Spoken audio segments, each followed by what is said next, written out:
entitled Silence of the Lambs, Kamil Konotowski.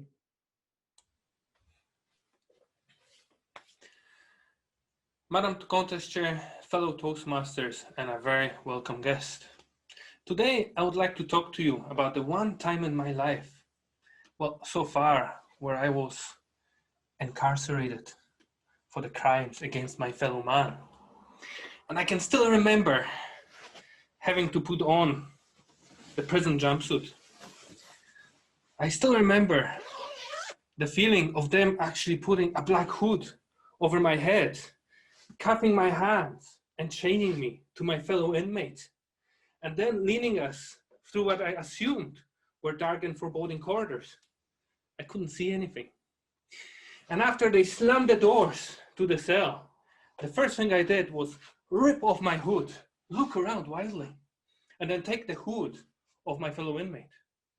And there I saw someone I've been calling my partner in crime for years, but never actually meant it in a literal way. And as I looked into Patricia's eyes, I could see that she was feeling the exact same thing I was. We were wrongly accused. We didn't belong here. It was time for an escape. And that was the beginning of my first experience of an escape room. And for those of you who are unfamiliar with the idea of an escape room, it's a form of entertainment where you go in and you're being locked, spoiler alert, inside of a room, where there's puzzles and quizzes that you have to solve in order to find the key to escape the room. And they can be themed. So you can escape from a pirate cove. It could be tailored toward gangsters. But the one we got into was modeled on one of the most famous movies of all time, which was The Silence of the Lambs. So as we were in the room, cuffed, of course I did the first thing that any sane person would do. I flipped the bed, and under the mattress, I found the key that I used in order to unlock our handcuffs. And suddenly, we are free. Like, yeah, this is great. What do we do? What else do we have? Oh, there's a toilet. I wonder what's in it. So open it up. Oh yeah, a glow stick. Exactly what I was expecting. So I fished out the glow stick, I broke it and shook it, and suddenly we had light. Oh, there's a desk.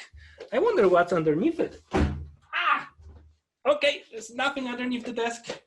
Oh, there's something behind the toilet. Huh. A chessboard, closed on both sides, with pieces on it. If I operate the pieces over here and move it randomly for about 10 minutes, it'll probably open. We only had an hour, so there's no wasted time. And who knew, after 9 minutes and 57 seconds, the whole thing opened. And inside was a screwdriver. Right, what we do have now? Ooh, there's a vent. Let's open it up. There is a space I can go in. So then I crawled through the vent, and I was feeling like Bruce Willis in Die Hard, only a little bit more hairy, and let's face it, less handsome. So I got up from behind the wall, and I saw a series of pipes. Aha! If that's not a puzzle, I don't know what is. So I start playing with the pipes, trying to pull them off. And one of the things they gave us was a walkie-talkie. And at this point, the walkie-talkie switched on and said, "Please, could you not play with the pipes? It's actually heating, you'll break it." And I thought, aha. If I was a warden, that's exactly what I would say in order to give me, take me off the clues. Like, no, seriously, you have to stop that. Okay, so not here. What else do we have? So behind me, I've noticed, was a wall filled with cuttings from newspapers. That's interesting.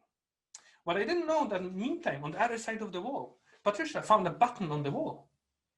And what do you do if you find a button in a mysterious room? You press it. So as she was pressing the room, there were lights going on my side, other side of the wall. It's like, oh, this is awesome. And they were shining on the other side of the wall, illuminating different parts of it, showing up numbers and letters. This was great. That led us to a deck of cards, which of course I looked at and I just thought, you know what, this is way too complicated. There's dots, there's numbers, there's all kind of things. So I passed it over to the brain of the outfit, who handed it back 2 minutes later, all solved. I was like, seriously? I cannot compete here. So after 40 minutes of this, we finally managed to get to the last point. We got out of the cell and we were faced with a typewriter, an old-fashioned typewriter where we had to find the password. And as the whole thing was clocked, I look at the clock on the wall and we had about 3 minutes and 47 seconds left. Like, we have to hurry up here. Okay, so anything to do with Silence of the Lambs, Hannibal, Lecter, cannibalism. Way too long to spell it, but we had to try. 10 seconds to go. Ooh, red dragon. Yeah, it worked. The whole thing opened up and there was the code that we had to enter into the numpad. And we were out. We succeeded. I looked at the clock.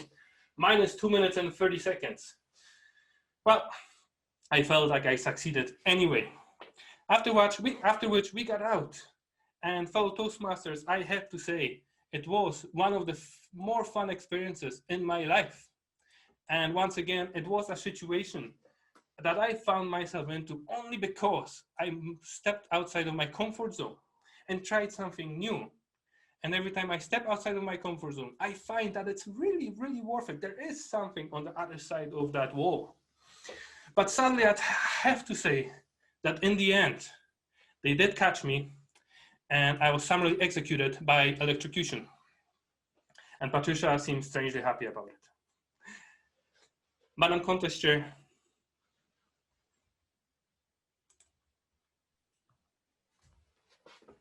Thank you so much, Camille, for your speech, Silence of the Lambs.